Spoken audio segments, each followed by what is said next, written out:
আসসালামু আলাইকুম, সবাই কেমন আছেন? আমি আজকে আমার গ্রামের বাড়িতে। এটা আমাদের মূলত পাট ক্ষেত দেখতে পেতেছেন আপনারা। এই পাট ক্ষেতে আসলে এটা শাক খাওয়ার জন্যই আসলে বোনা হয়েছিল। আর পাশে বাদাম এর জমি এগুলা। এখন মূলত আমাদের অঞ্চলে এখন ধান লাগানোর টাইম। কিছুদিন পরে ধান লাগাবে আর কি। এই যে জমিটা পড়েছিল এই জন্য আমরা আসলে এই জমিতে পাট বুনে রাখছিলাম।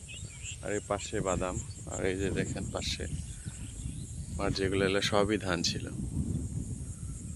আর আমাদের এখানকার মাঠ অনেক বড়, অনেক বড় এরিয়া। আসসালামু আলাইকুম, সবাই কেমন আছেন? আমি আজকে আমার গ্রামের বাড়িতে।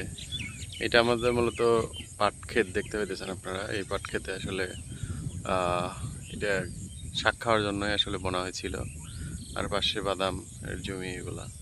এখন মূলত আমাদের অঞ্চলে এখন ধান লাগানোর টাইম। কিছুদিন পরে ধান লাগাবে আর কি। এই যে জমিটা পড়েছিল এই জন্য আমরা আসলে এই জমিতে পাট বুনে রাখছিলাম। আর এই পাশে বাদাম, আর এই যে দেখেন পাশে আর যেগুলো এলো সবই ধান ছিল। আর আমাদের এখানকার মাঠ অনেক বড়, অনেক বড় এরিয়া। এই খাবার তো হয়ে যাবে মনে হয় না আব্বা? এগুলো আছে, এগুলাই তো খাওয়া হবে, এগুলো কাটার দরকার নেই। এখন মনে করো গরু আছে, যখন গরু তো আমার ভালো বন্যা না হলে, কম বন্যা হলে গরু ফেলে নেবে। ও,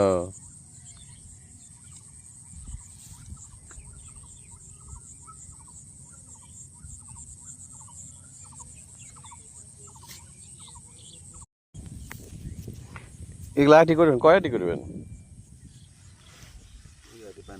মারলে হাত তুলে যাবে।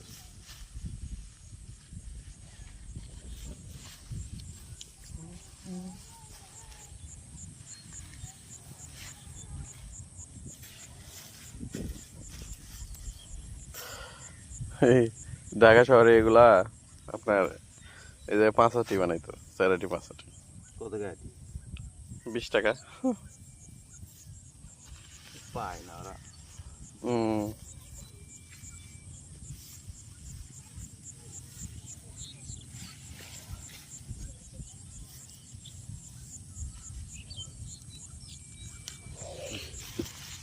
তো অনেক মোটা।